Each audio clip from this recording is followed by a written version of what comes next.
자, 에크마스크립트 사양에서는요, 매개 변수의 최대 개수를 명시적으로 제한하고 있지는 않습니다. 즉, 우리가 함수를 정의할 때 충분히 많은 개수의 매개 변수를 사용할 수 있습니다. 100여 개도 쓸 수 있을 거예요, 아마. 그렇게까지 해본 적은 없습니다만.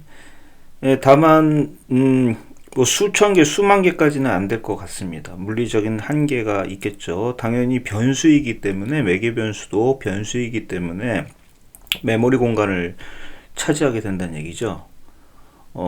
그래서 물리적인 한계는 있을 것 같습니다만 충분히 많은 매개 변수를 우리가 지정할 수는 있을 겁니다.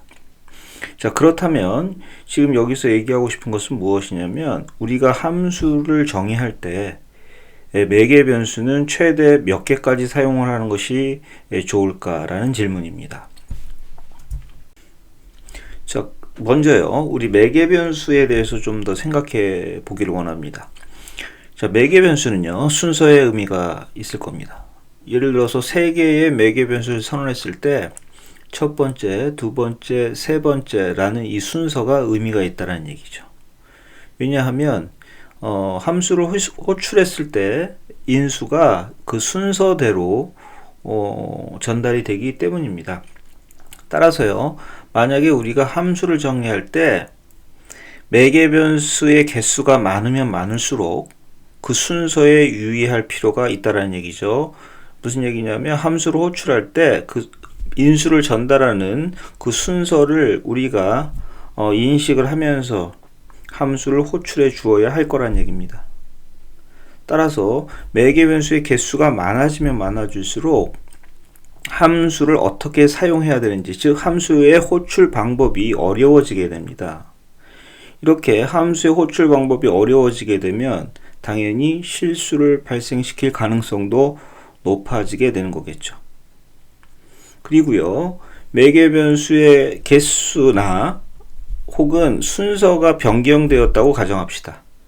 즉, 우리가 예를 들어서 x, y, z 라는 3개의 매개 변수가 있었는데 어떤 이유에 의해서 매개 변수를 2개로 줄인다라든지, 혹은 x, y, z의 순서였는데 x, z, y로 변경을 한다든지, 이렇게 되면은 우리가 기존의 함수 호출문들을 다 변경해 주어야 할 겁니다.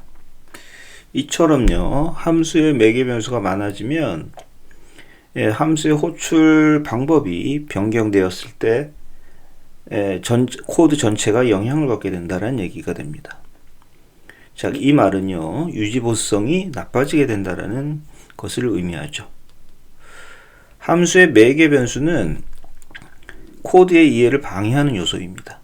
무슨 얘기냐면요, 우리가 매개 변수가 없는 함수를 호출하는 방법과 매개 변수가 10개 있는 함수를 호출하는 방법을 비교했을 때 당연히 매개 변수가 없는 함수를 호출하는 방식이 훨씬 더 쉬울 겁니다. 매개 변수가 10개가 있다면 인수를 순서에 맞게끔 나열해 주어야 하기 때문이죠. 따라서요, 함수의 매개 변수는 가장 이상적인 것이 숫자가 0개인 것이 가장 이상적입니다.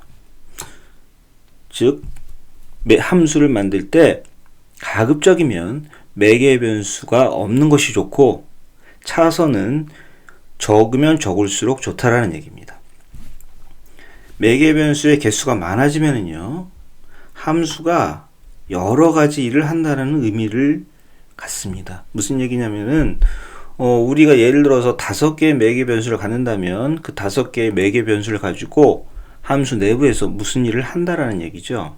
즉, 많은 일을 한다는 얘기입니다. 함수는요, 한 가지 일을 하는 것이 이상적입니다. 그리고 함수 몸체는 가급적 짧은 것이 좋습니다.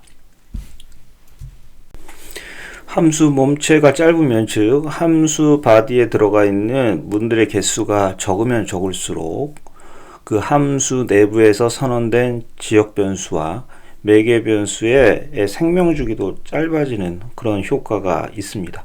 자, 여기에 대해서는 스코프를 살펴볼 때 자세하게 알아보도록 그렇게 하고요. 자, 결론을 말씀을 드리면, 매개 변수는요, 최대 3개를 넘지 않는 것이 좋습니다. 4개, 5개 되면 안 된다는 얘기죠. 많아봐야 3개 정도의 매개 변수를 갖는 것이 좋습니다. 그런데 우리가 함수를 만들다 보면 그 이상의 매개 변수를 가질 수밖에 없는 상황도 발생할 수 있겠죠.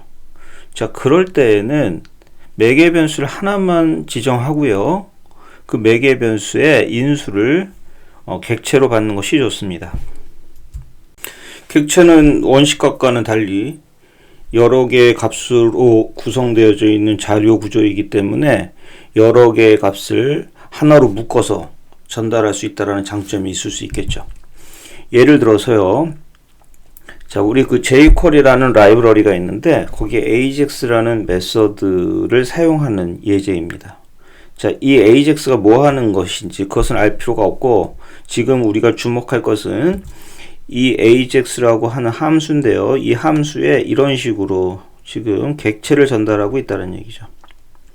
사실 이렇게 객체로 전달하지 않고 이 하나하나의 값을 우리가 따로따로 받을 수도 있을 겁니다. 사실은 지금 4개의 값이 하나의 단위로 뭉쳐져서 객체라는 자료 구조로 뭉쳐져서 지금 이 AJAX라는 함수에 전달되고 있는데, 만약에 이 AJAX라는 함수를 정의할 때 이 4개의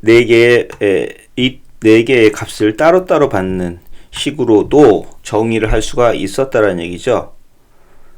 그렇게 하면 3개가 넘기 때문에, 즉 매개 변수의 개수가 필요 이상으로 많아지기 때문에 이 jQuery의 AJAX 함수도 이런 식으로 객체로 받고 있는 겁니다.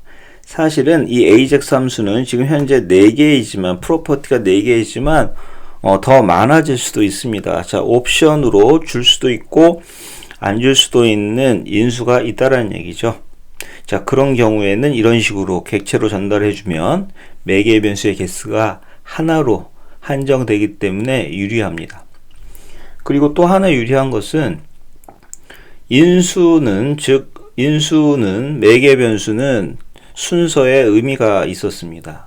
그런데 객체 하나로 이런 식으로 자료 구조로 묶어서 전달을 하면 이 객체라는 것은 순서에는 의미가 없고 이 프로퍼티 키에 의미가 있는 것이기 때문에요, 이 순서대로 이 값을 찾는 것이 아니고 이 프로퍼티 키로 값을 참조하기 때문에 우리가 정확하게 이 프로퍼티 키만 지정해 준다면 순서는 이와 같은 순서가 아니어도 상관이 없다라는 얘기죠. 그리고 이런 식으로 프로퍼티 키를 써주면 값이 의미하는 바를 우리가 알기 쉽기 때문에 실수도 줄어들 수 있습니다. 그렇지만 함수에 이런 식으로 객체를 전달할 때는 매개 변수가 하나이고, 그리고 여러 개의 값을 순서에 의미 없이 그리고 명시적인 이름을 통해서 전달할 수 있다라는 장점이 있습니다만, 부작용이 따르는 것도 사실입니다. 무슨 부작용이냐면요, 우리가 이전에 원식값과 객체를 비교해서 살펴보았을 때 원식값의 경우에는 할당이 이루어질 때 값이 복사돼서 전달되고, 객체의 경우에는 참조값이 복사되어서 전달된다고 했습니다. 이런 식으로 객체를 전달할 때에는 어떤 일이 벌어지냐면, 매개 변수에 이 객체의 참조값이 복사되어서 전달되어지므로 외부에서 전달한 이 객체를 함수 내부에서 직접 수정할 수 있다는 부작용이 발생합니다. 자, 여기에 대해서는요, 우리 다음 장인 외부 상태의 변경과 함수형 프로그래밍에서 자세히 살펴보도록 합시다.